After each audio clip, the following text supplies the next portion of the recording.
Hello students, how are you all? Hope so all of you are fine and happy. Welcome to my YouTube channel, Biology in Seconds. Today we will discuss the laws of thermodynamics. Let's start.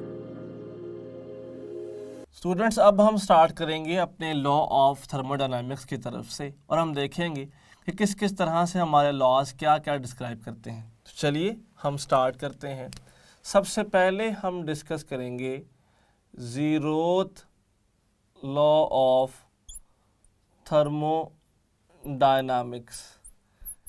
कि specifically हमें zeroth law किस बारे में बताता है। तो चलिए start करते हैं। अगर तो ज़ीरोथ लॉ की बात की जाए तो यह हमें गाइड करता है मेनली थर्मल इक्विलिब्रियम के मुतालिक। अगर हम बात करते हैं ज़ीरोथ लॉ की तो ये गाइड करता है अबाउट थर्मल इक्विलिब्रियम। जैसे कि हमने एक सिंपल सी बात पढ़ी थी कि हीट एक ऐसी एनर्जी है जो मूव करती है हॉट बॉडी से कोल्ड बॉडी की तरफ। और फ़र्ज़ कीजिएगा अगर हमारे पास टोटल 3 बॉडीज़ हैं, एक बॉडी ये है, दिस इज़ बॉडी ए, और इसके साथ ही हमारे पास बॉडी एक यहाँ पर मौजूद है, दिस इज़ बॉडी बी,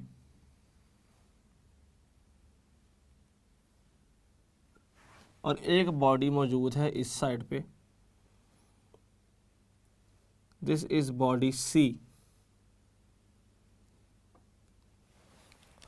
और हमने कहा कि हम हीट ट्रांसफ़र करवा रहे हैं, हीट ट्रैवल हो रही है ए और बी के दरमियान में, और in the same sense heat travel कर रही है बी और सी के दरमियान में भी। और यहाँ अगर हम ये बात कह देते हैं कि temperature of A has become equal to temperature of B and temperature of B is equal to temperature of C, तो इसका मतलब ये हुआ कि ultimately temperature of A is equal to temperature of C. हम ये बात यूँ भी कह सकते हैं कि अगर तो टेम्परेचर ए का बी के इक्वल आ गया है और बी का सी के इक्वल आ गया है तो अल्टीमेटली ए का भी सी के इक्वल ही होगा। दिस रिप्रेजेंट्स के थर्मल इक्विलिब्रियम बेसिकली क्या होता है, और हीट मूव करती है टेम्परेचर के डिफरेंस की वजह से अगर हम देखें तो। और इसके बाद अगर हम मेन अपना टॉपिक डिस्कस करें which is first law of thermodynamics, तो हमें फर्स्ट लॉ जनरली ये बात बताता है कि हम किसी भी सिस्टम में स्टूडेंट्स जो हीट प्रोवाइड करते हैं ना, वो हीट मेनली 2 काम करती है।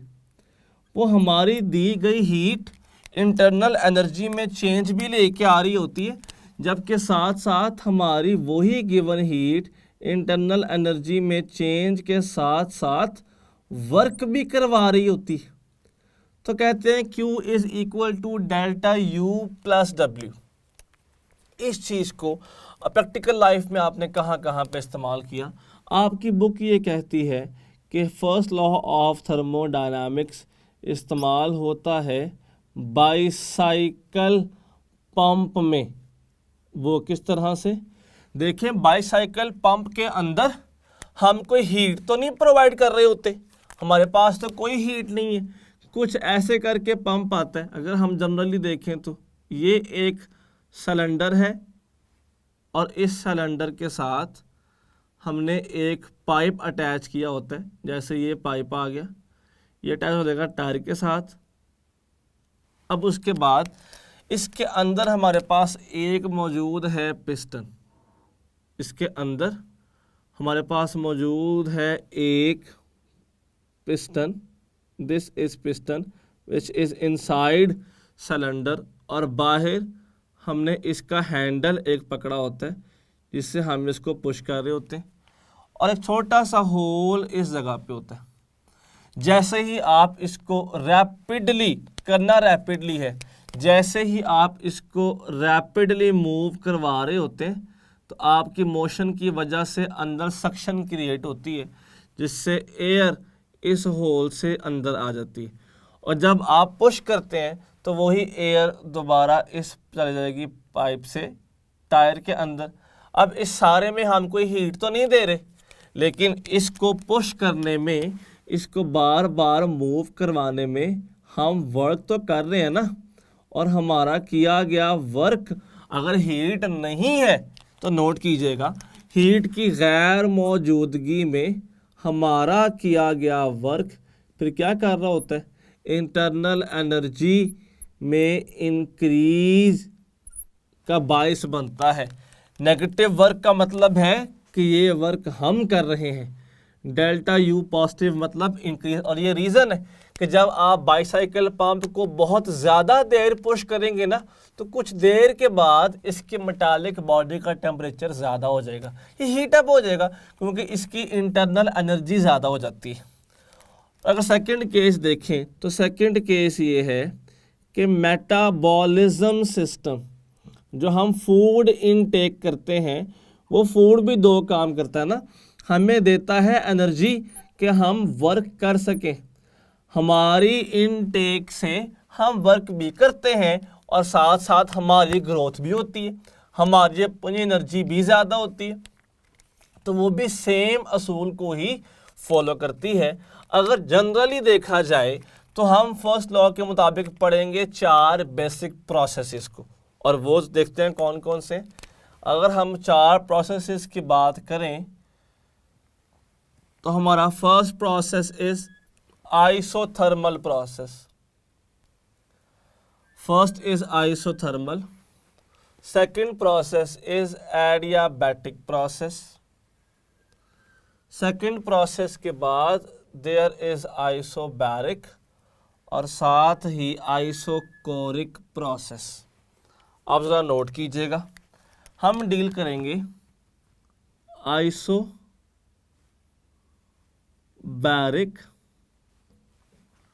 उसके बाद आइसोथर्मल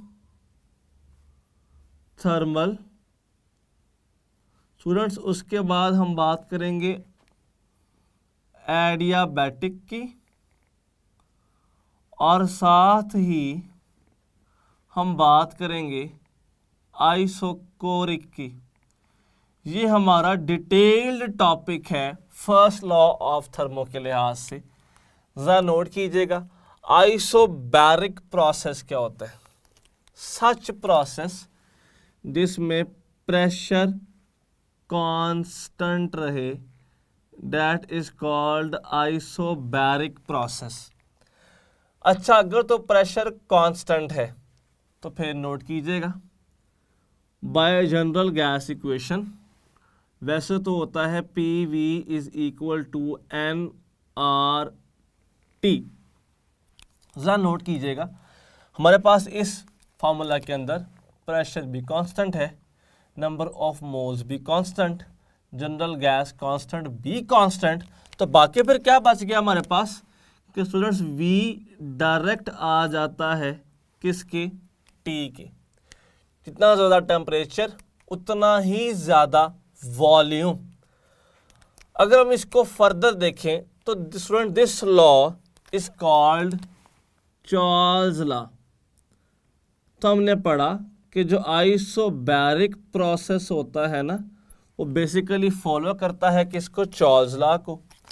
अगर हम इसका ग्राफ ड्रॉ करना चाहें कि VT ग्राफ कैसा होगा, तो नोट कीजिएगा कि V डायरेक्ट है T के, VT ग्राफ कुछ इस तरह की शेप को रिप्रेजेंट करेगा। अच्छा, अगर तो मैं आपसे बात करता हूँ, अगर मैं यहाँ पर बात करता हूँ डिफरेंट प्रेशर्स पर, प्रेशर कांस्टेंट का मतलब हरगिज़ ये नहीं होता कि प्रेशर हर जगह दुनिया पूरी में सेम होगा। इसका मतलब ये है कि जब आप एक प्रोसेस कर रहे हैं और अगर उस वक्त प्रेशर 1 atm है तो 1 atm ही रहे। अगर आप प्रोसेस कर रहे हैं और अगर प्रेशर 1.2 atm है तो 1.2 atm रहे। प्रोसेस के दौरान जितना भी है वो कांस्टेंट होना चाहिए, ये बताता है हमें चार्ल्स लॉ। ये नहीं कि इसकी ये फिक्स वैल्यू होनी चाहिए, फिक्स नहीं, बदल सकती है। एक प्रोसेस, एक आइसोबैरिक प्रोसेस में प्रेशर की वैल्यू सेकंड आइसोबैरिक प्रोसेस के प्रेशर से अलग हो सकती है, लेकिन दोनों अपने अपने प्रोसेस में कांस्टेंट रहे होंगे। अगर तो मैं डिफरेंट की बात करूं तो ज़रा नोट कीजिएगा, P V is equal to N R T. क्या टी यहाँ पे आके डिवाइड हो सकता है और पी वहाँ पे जाके? तो कुछ ऐसा लिंक बन जाता है कि V by T inverse of pressure. ज़रा नोट कीजिएगा, इस ग्राफ की स्लोप है v बाई टी। मैं जनरली ये बात कह सकता हूं कि स्लोप इनवर्स ऑफ प्रेशर। अगर मैं इसे कुछ यूं लिख दूं ना कि हमारे पास कुछ ग्राफ्स यूं भी मौजूद हैं, तो students these are also VT graphs at different pressure, और जिसकी स्लोप ज़्यादा होती रहती है ना उसका प्रेशर कम होता रहता है। तो मैं ये बात भी कह सकता हूँ कि अगर तो जनरल वे में देखा जाए और वी टी ग्राफ्स कुछ ऐसे रिप्रेजेंट करूँ मैं कि एक ग्राफ ये, सेकंड ग्राफ ये, थर्ड ग्राफ ये, तो the one graph having more slope will have less pressure, हम ये बात कह सकते हैं। अब ज़रा नोट कीजिएगा, अगर मैं यही ग्राफ ड्रॉ करता हूँ पी वी वे में तो फिर ये ग्राफ क्या बनेगा? सिंपल देखें, इन पी वी टर्म्स के ऊपर प्रेशर को कांस्टेंट होना चाहिए। सो ये ग्राफ है आइसोबैरिक प्रोसेस का। This is the graph of isobaric process. अगर तो प्रेशर कांस्टेंट है तो फिर सारी गिवन हीट दो काम करेगी। सारी गिवन हीट इंटरनल एनर्जी में चेंज भी लाएगी और वर्क में भी चेंज लाएगी। हम इसे कुछ यूं भी कहते हैं कि Q P is equal to C P delta T. हम इसको ना बहुत डिटेल से पढ़ने वाले आगे सी पी सी वी को। तो आपने नोट किया कि जो जनरल हमारे पास प्रोसेस आइसो कुछ इस तरह से होता है। एग्जाम्पल क्या है आइसोबैरिक प्रोसेस की? Boiling of water. जब वाटर बॉयल होता है ना तो बॉइलिंग ऑफ वाटर में external pressure should be equal to internal one, तो वो आइसोबैरिक होता है। और जब हम मुंह खोल के ऐसे ब्लो करेंगे की टर्म्स में, तो ये भी एक आइसोबैरिक प्रोसेस है। मुकम्मल तौर पे मुंह को खोल के ब्लो करना एक आइसोबैरिक प्रोसेस है स्टूडेंट्स। तो दिस इज आइसोबैरिक प्रोसेस। अब हम बात करते हैं आइसोथर्मल की। अगर आइसोथर्मल की बात की जाए स्टूडेंट्स, तो इस केस में ये एक ऐसा प्रोसेस है आइसोथर्म जिसका टेम्परेचर कांस्टेंट होता है। And if temperature is constant तो हम कह सकते हैं P V is equal to N R T में, ज़रा नोट कीजिएगा, एन आर और टी तीनों कांस्टेंट है। तो जो पी है ना ये पी इनवर्स ऑफ वॉल्यूम आ जाता है। जो आइसोथर्मल प्रोसेस स्टूडेंट्स असल में फॉलो करता है बॉयल्स लॉ को। Isothermal process follows Boyle's law. अगर मैं इसका ग्राफ ड्रॉ करूं, P का और V का ग्राफ, तो वो स्टूडेंट कुछ इस तरह से आ जाता है कि P V graph of isothermal process is something like this.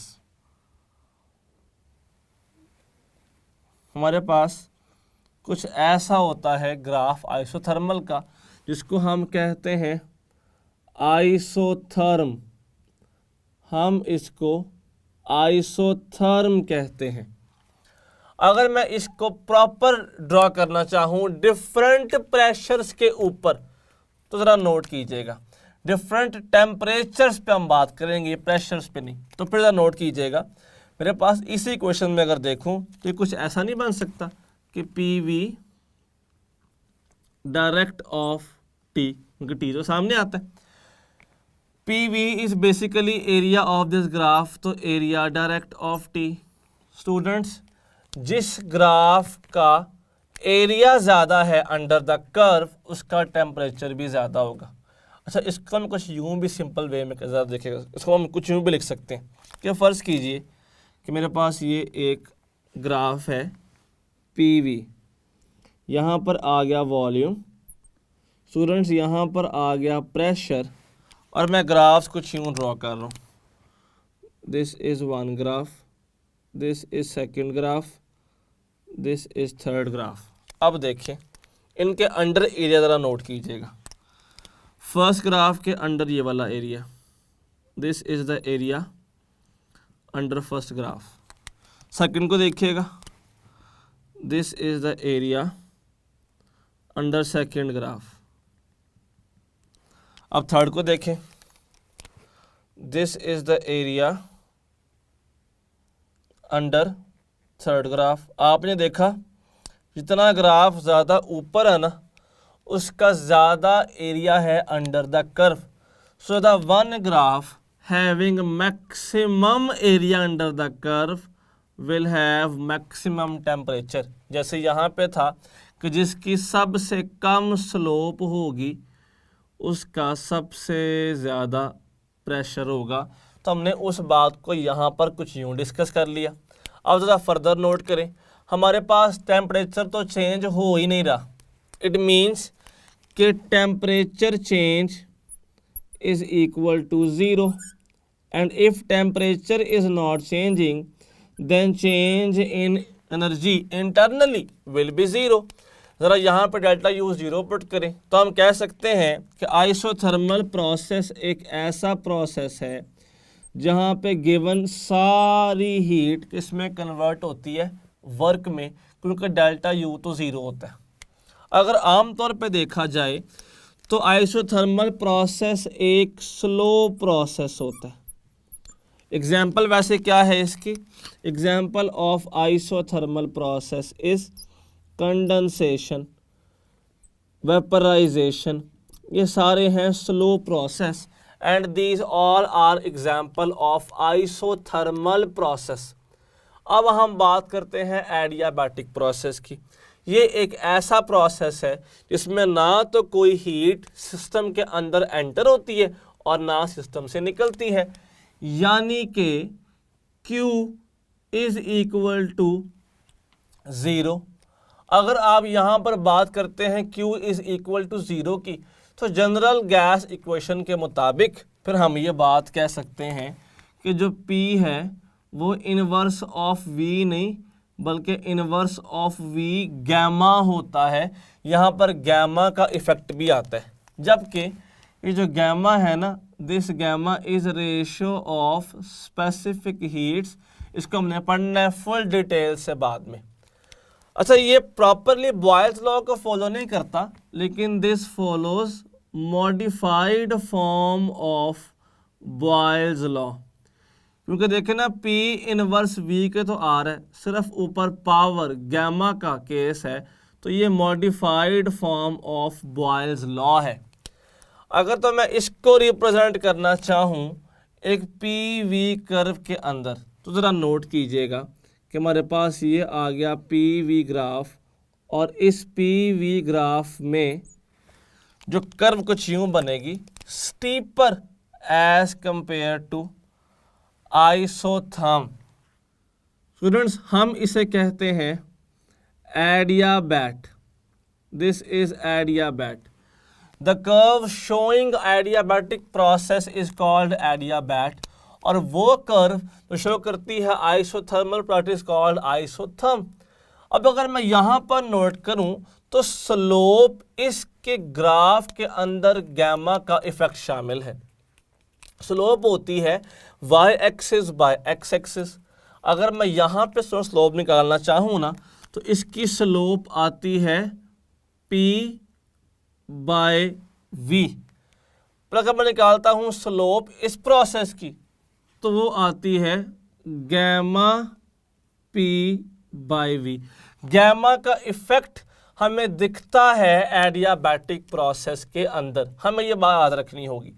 अब अगर मैं इसके बाद देखूं, हमने देखा कि फर्स्ट लॉ के मुताबिक हम प्रोसेस के अंदर कोई हीट तो दे ही नहीं रहे, फिर हमारी फॉर्म क्या बन जाएगी? Form will be something like this, 0 equals delta U plus W। हम इसे वैसे पहली बात तो यूं कह सकते हैं कि मैं वर्क को यहाँ पे ले आऊँ, so it becomes minus work is equal to delta U। Minus work का मतलब ये होता है कि वर्क हम कर रहे हैं, वर्क डन ऑन सिस्टम हो रहा है। मैं इसे कुछ यूं लिख रहा हूँ कि minus work resembles work done on system. Delta U means ये पॉजिटिव था तो ये इंक्रीज कर रहा होगा, वर्क सिस्टम पे हम करें और एनर्जी इंक्रीज कर जाए, इसका मतलब है कि हम कंप्रेस कर रहे हैं।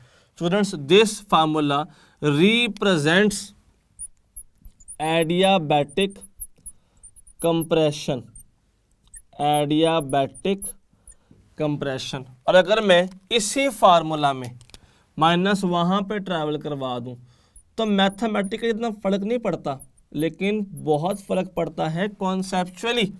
अब यहाँ पे वर्क पॉजिटिव हो गया, पॉजिटिव वर्क का मतलब है कि वर्क डन बाय सिस्टम हो रहा है, which is equal to decrease in internal energy. अब सिस्टम वर्क कर रहा है, हमने सिस्टम को तो हीट दी ही नहीं थी, फिर सिस्टम वर्क कैसे कर रहा है? सिस्टम अपनी एनर्जी को लूज कर रहा है और लूज करके वर्क कर रहा है। इससे फ़र्क हमें क्या पड़ रहा है कि हमने सिस्टम की एनर्जी को यूज़ किया और सिस्टम ने अपनी एनर्जी को यूटिलाइज करके क्या की है? एक्सपेंशन की है। तो this is the formula of adiabatic expansion. अगर हम यहाँ से देखें तो हमने इसको इस्तेमाल कहाँ पे किया प्रोसेस को? आपको याद है हमने पढ़ा था कि sound propagation is basically adiabatic process. उसके अलावा बुक में लिखा हुआ है cloud formation is adiabatic process. उसके अलावा बुक में ये बात भी लिखी हुई है कि जब भी एयर टाइट से सडनली बर्स्ट आउट होती है तो एडियाबैटिक होती है, क्योंकि adiabatic processes are generally taken as fast processes. Adiabatic processes are generally fast और रैपिड प्रोसेसेस। अब क्या होता है आइसोकोरिक? हमने कहा आइसोकोरिक ऐसा प्रोसेस जिसमें वॉल्यूम कांस्टेंट होना चाहिए। अगर तो वॉल्यूम हो गया कांस्टेंट, ज़रा नोट कीजिएगा, PV is equal to nRT। हमारे पास स्टूडेंट्स यहाँ पर आ गया वॉल्यूम कांस्टेंट NB और RB, तो बाकी भला क्या बच जाएगा हमारे पास? बाकी आ जाएगा P direct of T।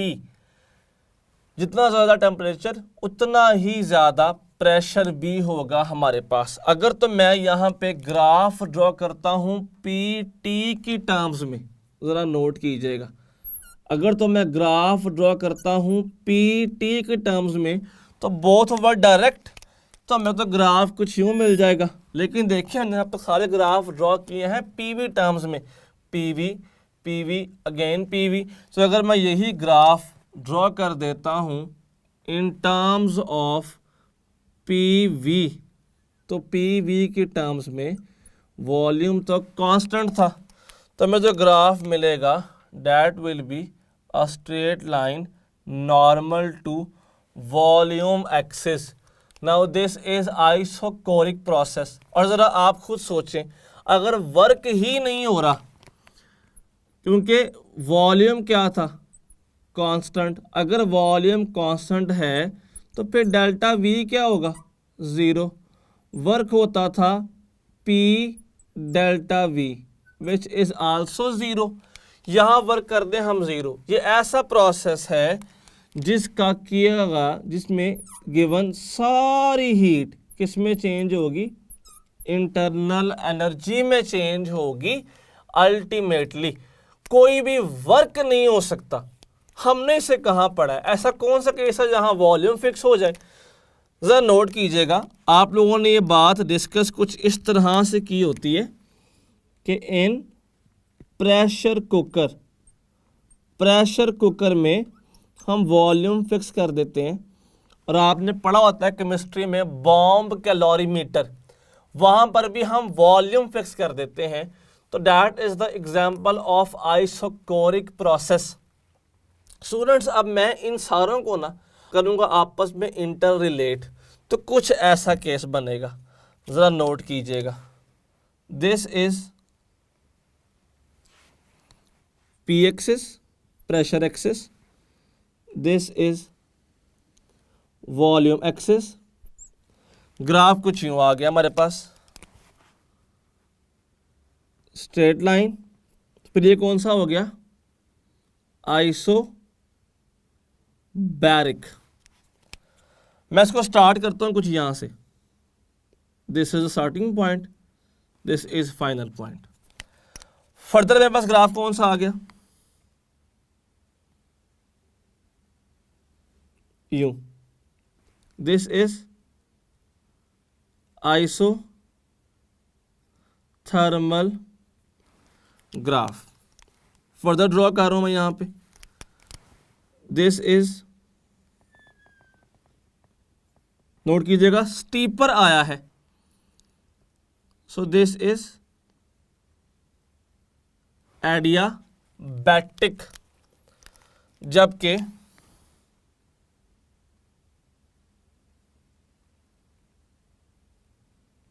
This is isochoric. अब सारे ग्राफ कुछ यूं थे आपके, दिस इज एक्सपेंशन, क्योंकि देखिए वॉल्यूम ज़्यादा कर रहे हैं हम। आइसोकोरिक में एक्सपेंशन बेसिकली हुई नहीं, क्योंकि वॉल्यूम कांस्टेंट रहता है। हम यहाँ से निकालते हैं एरिया अंडर द ग्राफ, ज़रा नोट कीजिएगा, this is area under the isobaric, this is area under the isothermal, this is area under the adiabatic, and this is no area under the isochoric. सबसे ज़्यादा बड़ा area किसके under था, isobaric के। जिसके अंदर ज़्यादा area, that will ultimately do more work. क्यों बोला, हमने पढ़ा कि multiple of pressure and volume या फिर change in volume gives us work. अगर हम एक्सपेंशन वाले केस में स्टूडेंट्स देखें तो याद रखिएगा कि in case of expansion, in expansion case जो सबसे ज़्यादा वर्क होता है ना, वो आइसोबैरिक का होता है। जो उससे कम वर्क होता है वो आइसोथर्मल का होता है। जो उससे कम वर्क होता है स्टूडेंट्स, वो होता है एडियाबैटिक का। और जो सबसे कम वर्क होता है वो होता है आइसोकोरिक का। ये हमने बात याद रखनी होगी, MCQ आता है आमतौर पे ही। सबसे ज़्यादा वर्क आइसोबैरिक, फिर सबसे जिससे कम एरिया होगा आइसोथर्मल, फिर उससे कम एडियाबैटिक, फिर सबसे कम कौन सा होगा, आइसोकोरिक होगा। ये हमारा लिंक होता है किसके साथ, एक्सपेंशन वाले केस में। स्टूडेंट्स, अगर हम यहीं पर बात करते हैं एक्सपेंशन की बजाय कंप्रेशन के लिहाज, तो नोट कीजिएगा ये सारा ग्राफ चेंज होके कुछ इस तरह से रिप्रेजेंट होगा, जैसे this is volume axis, pressure axis, और हमारे पास ये बेसिक पॉइंट है जहाँ से हमने कंप्रेशन स्टार्ट करनी है। वॉल्यूम कम करना है हमने, प्रेशर बिल्कुल सेम रहेगा। तो दिस इज बेसिकली आइसोबैरिक। अगर यहीं से हम बात करते हैं आइसोथर्मल की, तो that will be something like this. Isothermal slow and study यूँ ऊपर जाता है, जबकि आइसोथर्मल जो एडियाबैटिक होता है वो मूव करता है इस तरह से फास्ट वे में, और फिर आ जाएगा हमारा आइसोकोरिक प्रोसेस। अब ज़रा नोट करें, इस सारे केस में हमारे पास वॉल्यूम कम हो रहा है, सिवाय किसके, आइसोकोरिक। वहाँ पर आती है कांस्टेंट है वॉल्यूम। हमने नोट किया, अगर यहाँ से हम नोट करें तो कंप्रेशन केस के अंदर, कंप्रेशन केस के अंदर जो सबसे ज़्यादा एरिया अंडर द ग्राफ है वो तो एडियाबैटिक है, उससे कम किसका है, उससे कम है आइसोथर्मल का, उससे कम किसका है, उससे कम है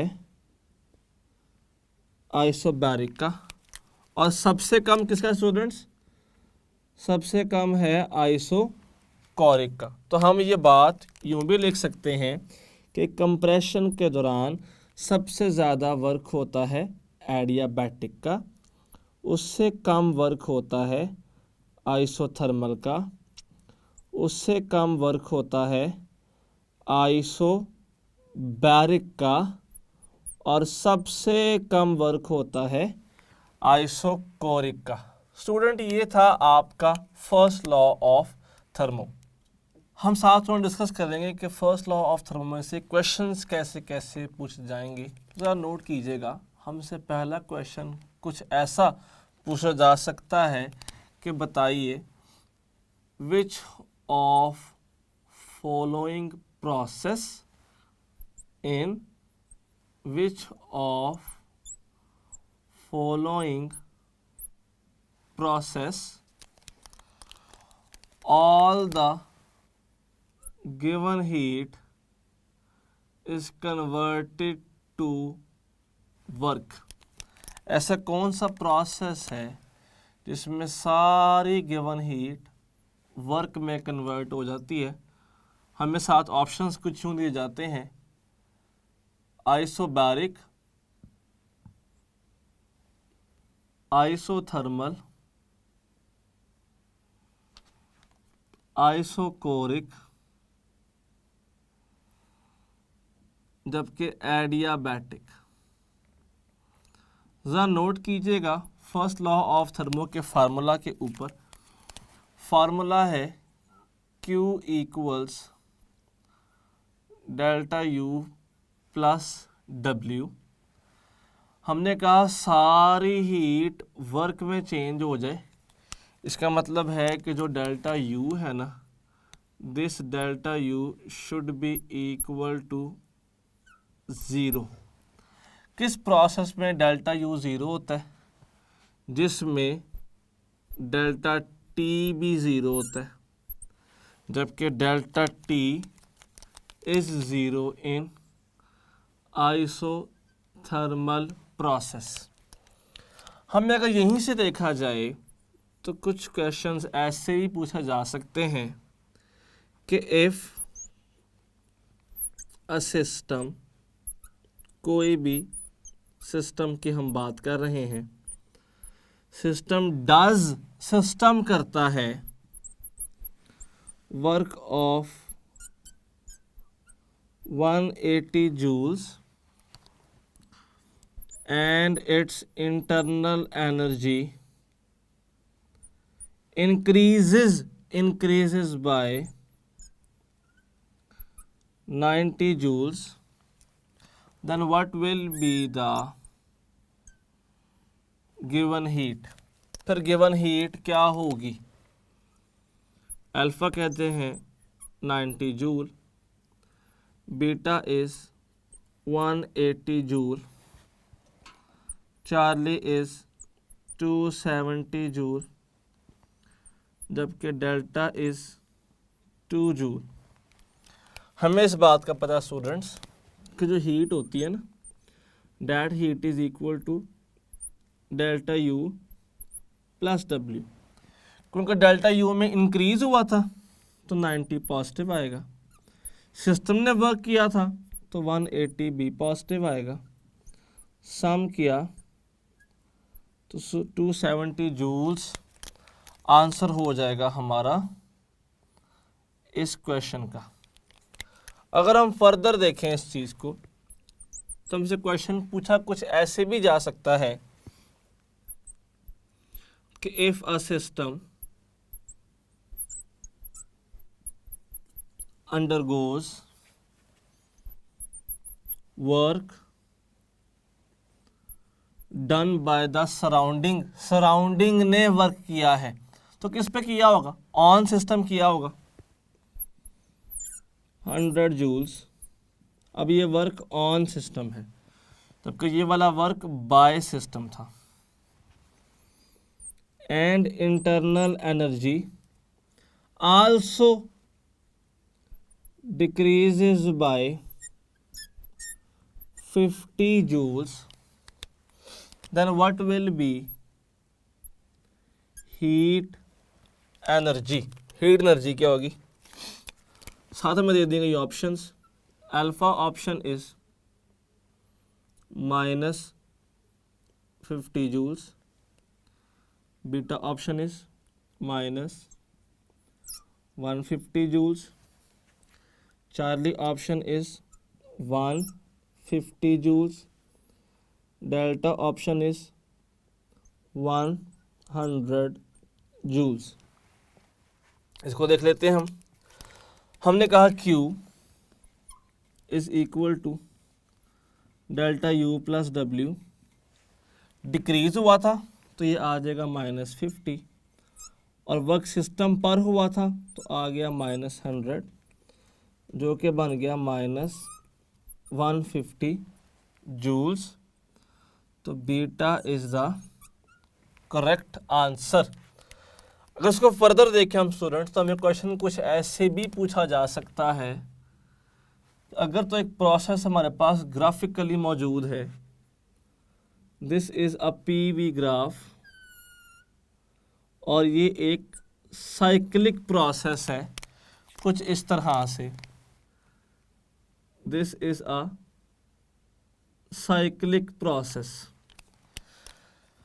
जिसका हमें रेडियस पता है कि radius is equal to 1 metre. तो बताइए कि what will be the work done by this process. हमें अल्फा ऑप्शन दे दी गई 0, बीटा ऑप्शन दे दिया गया 1, चार्ली ऑप्शन दे दिया गया 2, डेल्टा ऑप्शन दे दिया गया 3, और साथ में यहाँ पे इसका यूनिट जूल्स है। बताइए which of the following is correct answer. हमने देखा हमारा दिल फॉल ये कह रहा है इसका आंसर 0 होना चाहिए, साइक्लिक प्रोसेस है, जो कि बिल्कुल गलत अप्रोच है। वो कैसे? अगर साइक्लिक प्रोसेस है तो वर्क तो स्टेट फंक्शन नहीं है, ये तो 0 नहीं हो सकता। ये एक सर्कुलर शेप है, सर्कुलर शेप का जो वर्क है वो तो एरिया होता है, हमेशा हमने पढ़ा हुआ ही बात।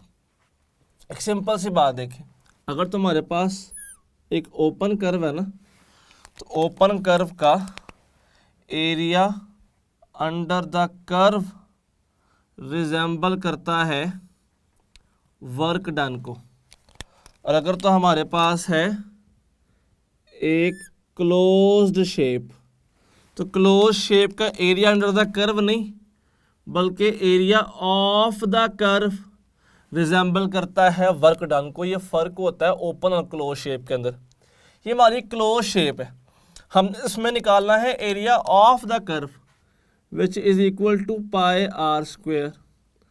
पाई होता है 3.14 और साथ आ गया 1 का स्क्वेयर, वो तो 1 ही रहेगा। आंसर क्या आ गया? 3.14 joules. closest answer is 3. So delta is the correct option in this case. हमें ये बात भी कही जा सकती है, in an isothermal process, in an isothermal process, in an isothermal process, work done by system is equal to 100 joule.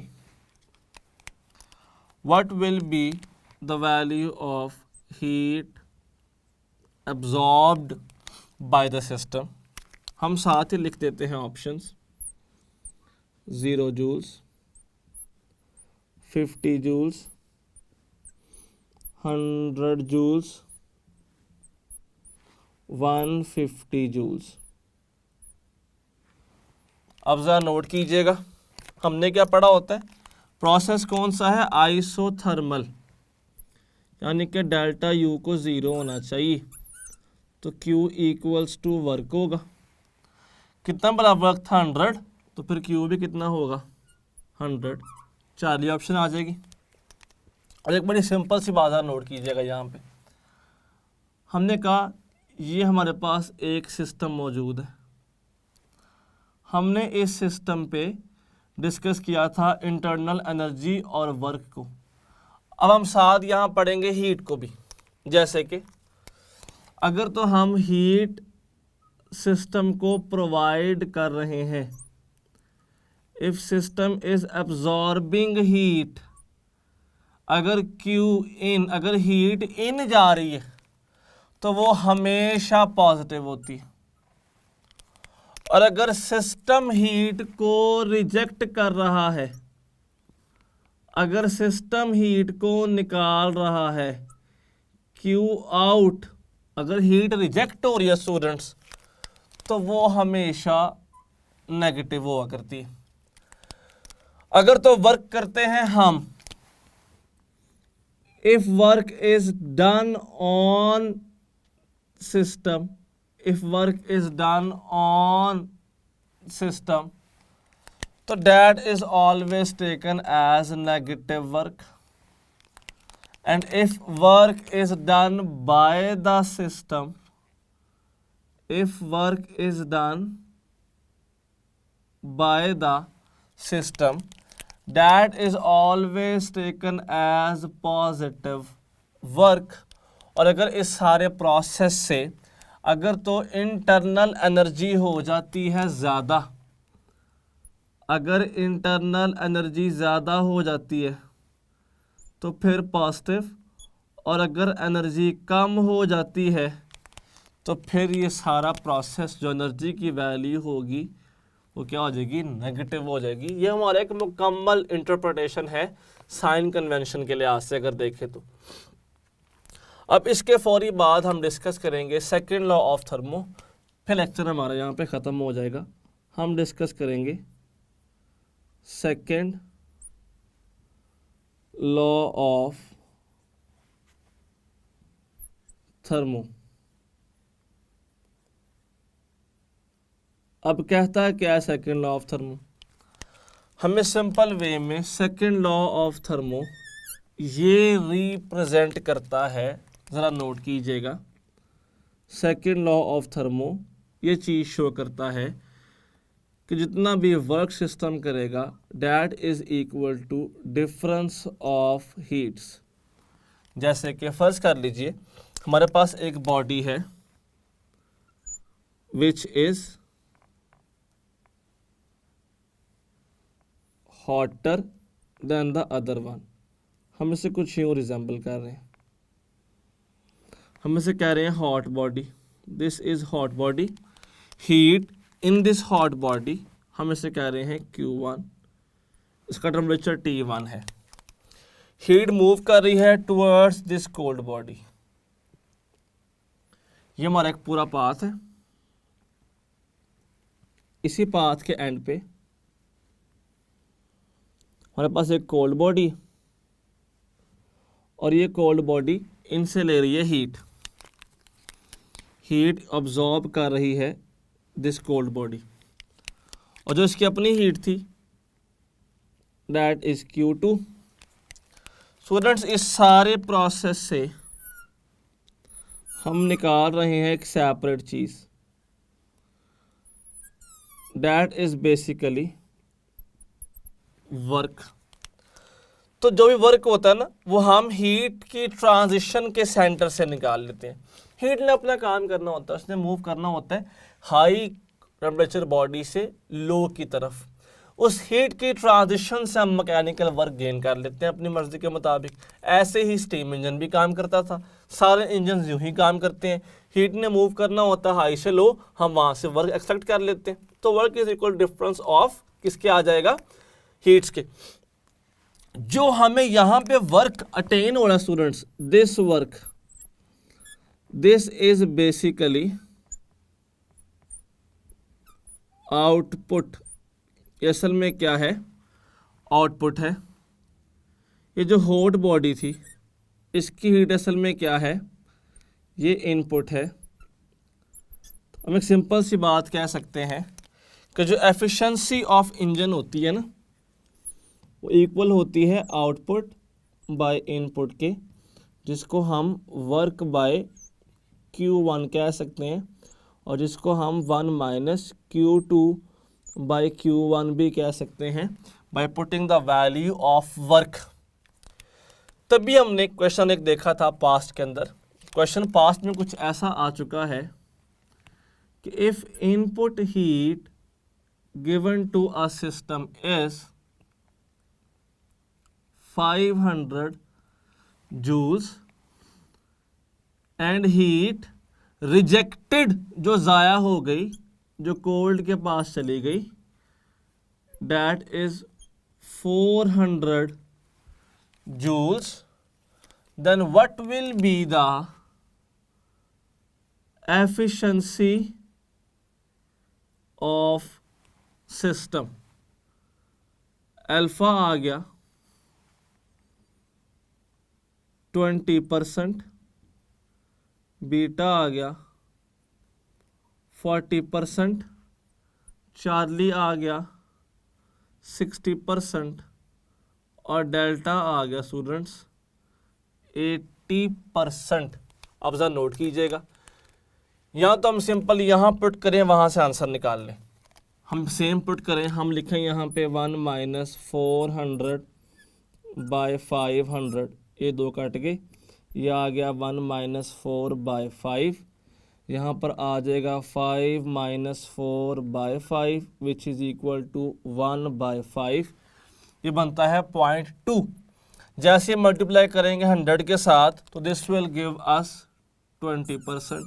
एक और वे भी है कि पहले हम वर्क निकाल लें, Q1 माइनस Q2 यानी कि 500 minus 400 is basically equal to 100। Work by heat input 100 by 500 direct आ जाएगा 1 बाय 5 विच इज इक्वल 20%। हमने आज डिस्कस किया कि ये सारे बेसिकली लॉज ऑफ थर्मो थे क्या,